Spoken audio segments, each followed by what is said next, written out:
Berburu takjil. Aku berbaring di samping kolam renang. Lemas sekali rasanya menjalani puasa di hari pertama. Aku menelungkup menghadapkan wajahku ke air yang jernih di kolam. Air itu tampak segar, hingga membuat liurku hampir menetes. Apalagi, hari ini cuacanya sangat panas. Jika air itu masuk ke mulutku pasti tenggorokanku akan segar sekali.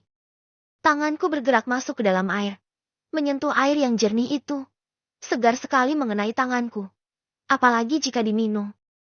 Sedang asyik bermain air, tiba-tiba tanganku ditarik paksa dari dalam air. Aku menoleh. Larissa berjongkok di sampingku dengan mata melotot. Ngapain di sini sambil mainin air? Jangan-jangan mau minum ya? Larissa langsung menuduhku. Ih, enggak kok. Cuma mainin air doang biar seger. Aku mengelak. Padahal sebenarnya tadi memang ada niatan ke sana. Hehehe. Enggak apanya. Jelas-jelas aku lihat kamu ngiler banget liatin airnya. Masih ngelak aja. Omel Larissa. Aku tak mengelak lagi. Ketahuan juga. Aku memang baru mulai puasa full sejak menikah dengan Larissa. Sebelumnya aku menjalankan puasa hanya statusnya saja. Dalam sebulan aku hanya berpuasa sampai maghrib itu hanya semingguan atau mungkin kurang. Itu pun saat siang dan sore aku minum air putih. Maka dari itu aku kuat. Hehehe. Aku memang tak kuat menahan lapar dan dahaga. Sehingga aku sering makan dan minum saat di rumah. Dikarenakan sangat bebas. Tak ada yang melarang dan melihat. Maklum hidup selalu sendiri. Jika di kantor, aku akan bersikap seolah aku puasa. Padahal di belakang para pekerja aku makan dan minum sepuasnya. Tapi, itu semua berubah total setelah aku menikahi Larissa. Dia mengajarkan aku untuk berpuasa penuh setiap bulan Ramadan. Dia juga selalu mengawasiku. Takut aku curi-curi makan dan minum darinya. Larissa bilang, harusnya aku tahu malu, karena umurku sudah tua. Tetapi menjalankan puasa saja masih sering bocor. Awalnya aku tak begitu peduli dengan komentar Larissa itu. Namun ketika aku melihat dia segar bugar setiap berpuasa, bahkan aktivitasnya yang banyak setiap hari sebagai pelajar, tak membuat dia terlihat lemas. Saat itulah aku merasa malu dan mulai memperbaiki puasaku. Aku mulai berpuasa sampai maghrib atas bimbingan Larissa, meskipun sangat sulit. Aku masih ingat, saat pertama menjalankan puasa full sampai maghrib, Larissa menjauhkan segala bentuk makanan dan minuman dariku. Dia bilang setan bisa ada di makanan dan minuman itu. Bisa menggodaku kapan saja. Karena sangat lemas, akhirnya aku tidur seharian. Larissa membangunkan aku hanya ketika waktu syalat saja. Setelah itu aku bawa tidur kembali hingga azan maghrib berkumandang. Aku sangat antusias ketika azan maghrib tiba. Aku minum dan makan banyak, seperti orang yang kelaparan. Larissa hanya tersenyum dan geleng-geleng kepala melihatku makan sangat lahap. Walaupun hari pertama puasa full sangat sulit. Tapi di hari-hari berikutnya aku jadi terbiasa. Tak merasakan lapar lagi. Bahkan di kantor pun aku dapat fokus bekerja. Sebenarnya, aku malu pada Larissa karena aku sangat payah dalam berpuasa. Tetapi Larissa sangat sabar dan selalu berusaha membimbingku menjadi lebih baik. Hingga aku sempat berpikir, jika aku tak bertemu Larissa pasti aku masih seperti Jason yang dulu. Yang memiliki agama hanya di KTP. Aku jadi melamun, ingat masa-masa sulit itu. Yang kalau diingat sekarang itu sungguh lucu. Hei, kok malah bengong sih? Larissa membuyarkan lamunanku. Habisnya harus apa? Kan makan gak boleh, minum gak boleh, gak ada yang bisa dilakukan. Aku lemas sekali menjawab pertanyaannya. Cari kegiatan lain dong, jalan-jalan misalnya, supaya gak lemas. Larissa menyarankan. Ogah, daripada jalan-jalan, mendingan tidur aja. Udah lemas malah tambah lemas. Jawabku ketus. Aku kembali tiduran. Saran dari Larissa sekali ini tak akan aku indahkan. Dia kira aku ini alat sedot air kolam ya. Ayo, tidurnya di kamar sama baby darn. Ajak Larissa lagi, menarik tanganku pelan. Iya. Aku dengan malas bangun dan mengikutinya dari belakang. Akhirnya, selama seharian itu aku tidur bersama baby darn di kamar, hingga sore hari, di mana rasa lapar dan lemas sudah tidak dirasakan lagi. Sore hari sekitar jam 16 lewat 20 menit. Larissa mengajakku untuk pergi berburu takjil, seperti yang dia bilang tadi siang. Aku gegas mandi dan syalat asyar terlebih dahulu, lalu berpakaian kasual dan memakai sandal jepit saja. Bi, tolong titip Dan sebentar ya. Kami mau cari buat takjil dulu. Larissa meminta tolong pada Bi Ijah yang sedang menyapu lantai luar. Baik, Nyonya. Jawab Bi Ijah. Aku dan Larissa keluar dari halaman rumah, berjalan kaki berdua sambil bergandengan tangan. Suasana di jalanan menjadi sangat ramai. Banyak pedagang yang membuka lapak, menjajakan dagangan mereka, mencari peruntungan di bulan yang suci ini. Ini selalu terjadi setiap bulan Ramadan. Ini juga memudahkan kami untuk mencari takjil tanpa harus pergi jauh-jauh. Para pedagang menjajakan dagangan mereka, utamanya makanan dan minuman manis untuk berbuka puasa. Setiap lapak dikerumuni pembeli yang sangat antusias membeli takjil untuk buka puasa pertama mereka. Aku dan Larissa masih santai saja, tidak mau terburu-buru. Toh azan maghrib masih lama. Kamu mau beli apa? Tanyanya padaku. Entahlah, aku pengen yang manis-manis buat buka puasa nanti. Jawabku. Mataku diedarkan, melihat ke sana kemari mencari makanan dan minuman yang manis, yang bisa menggugah seleraku. Itu ada yang jual macam-macam kue manis, mau ke sana. Larissa menunjuk lapak penjual di seberang jalan. Boleh, yuk. Ajakku. Aku dan Larissa menoleh ke kiri dan kanan sebelum menyeberang. Dikarenakan banyaknya kendaraan yang berlalu lalang di sore ini, kami harus berhati-hati. Kami berhasil menyeberang dan mendatangi lapak tadi. Permisi, jual apa aja, Mbak? Tanya Larissa pada penjual. Banyak macamnya, Mbak. Ada klepon, donat, dadar gulung, ada pastel dan risoles juga. Pedagang wanita itu menunjuk setiap dagangannya. Kamu mau apa? Tanya Larissa lagi. Apa aja deh. Yang manis boleh. Yang asin boleh. Aku suka semuanya. Jawabku. Sebenarnya, aku hanya malas untuk memilih. Biarkan saja Larissa membeli apa yang dia suka. Aku hanya ikut-ikutan. Ya udah. Saya mau masing-masing 10 buah ya, Mbak. Larissa menunjuk apa yang diinginkannya. Baik. Pedagang itu mengambil kantong plastik dan mulai memasukkan pesanan Larissa. Setelah mendapatkan makanan yang diinginkan, Larissa menarik tanganku ke lapak lain. Sekilas, orang-orang terus menatap kami. Aku tak tahu kenapa, tapi tatapan mereka seolah aneh melihatku. Aku jadi berpikir, apakah penampilanku yang aneh? Karena memakai baju kasual dan sandal jepit. Atau karena rupaku yang seperti nonis? Ah, sudahlah.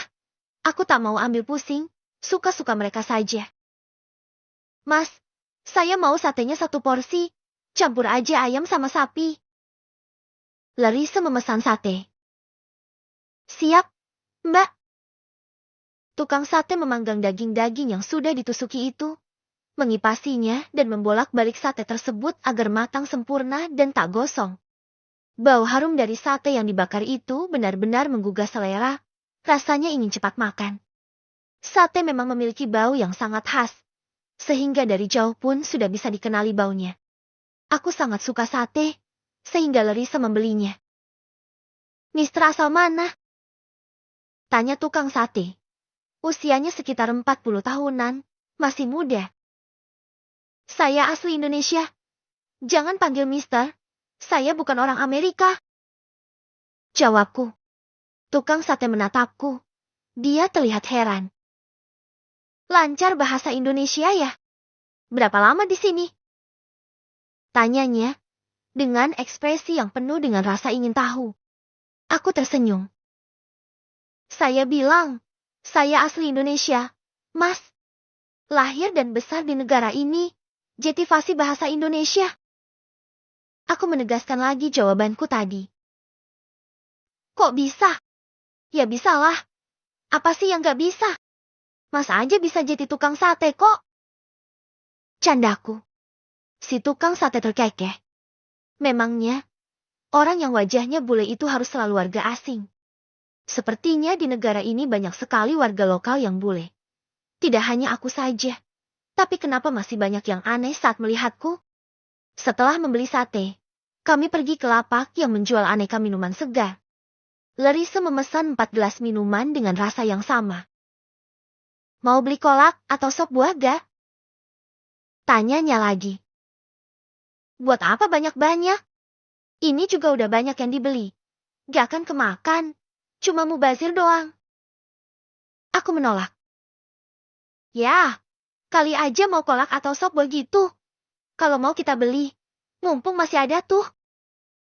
Larissa menunjuk lapak jualan kolak. Enggak usah. Segini aja udah lebih dari cukup.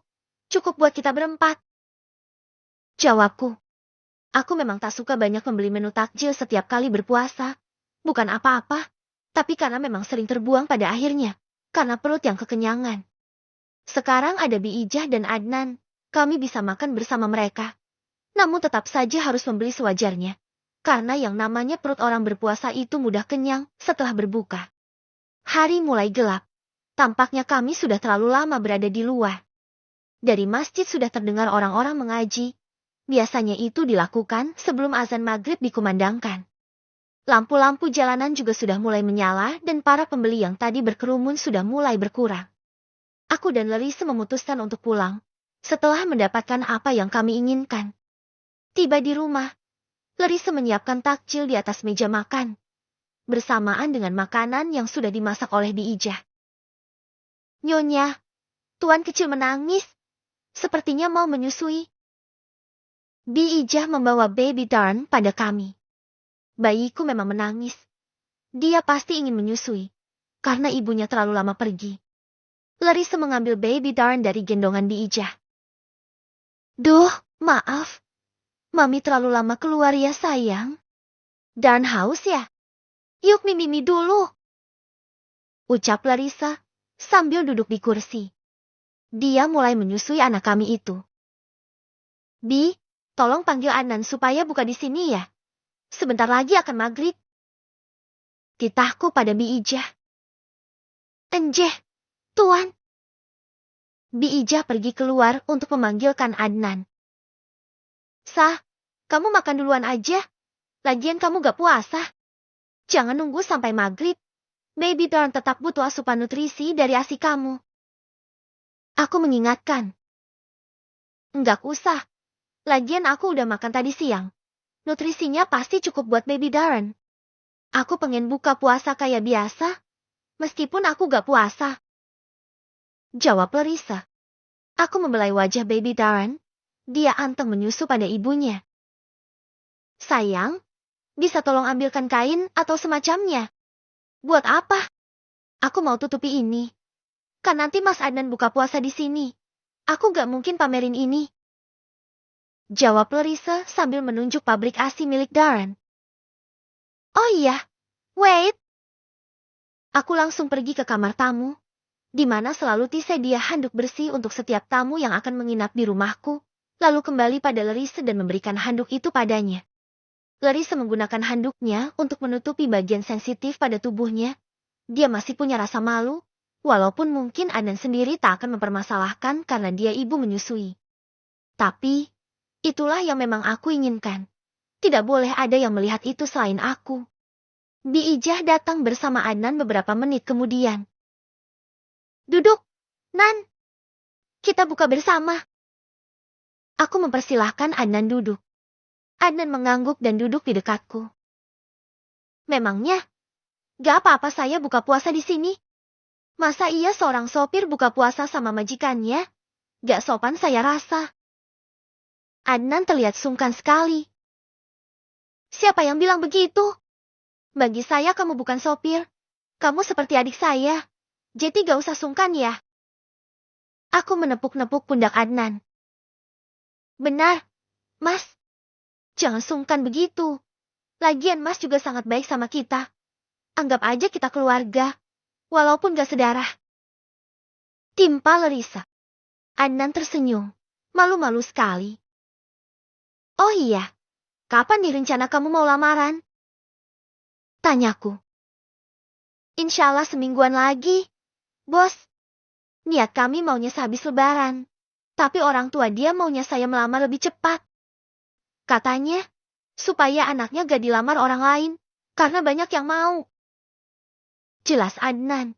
Senyuman ramahnya selalu menghiasi wajah pria. Larissa menyahut. Cantik, kan perempuan. Dia keturunan Arab, jadi wajahnya memang Arabian. Jawab Adnan. Orang Arab itu kan matanya besar, bulu matanya lentik dan hidungnya mancung. Pasti cantik banget ya. Larissa tampak tertarik dengan calon istri Adnan itu. Begitulah, insya Allah cantik luar dalam. Adnan seperti tak mau menyombongkan kekasihnya itu. Ya, meskipun dapat aku tebak, kalau calon istrinya itu pasti sangat cantik. Amin, semoga lancar semuanya ya, Mas. Ucap Larissa. Amin, terima kasih. Balas Adnan.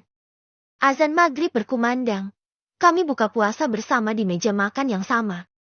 Puasa tahun ini, aku merasakan sesuatu yang berbeda. Ya, berbeda. Di tahun-tahun sebelumnya, aku dan Larissa hanya buka puasa berdua saja. Tapi sekarang buka puasa berempat.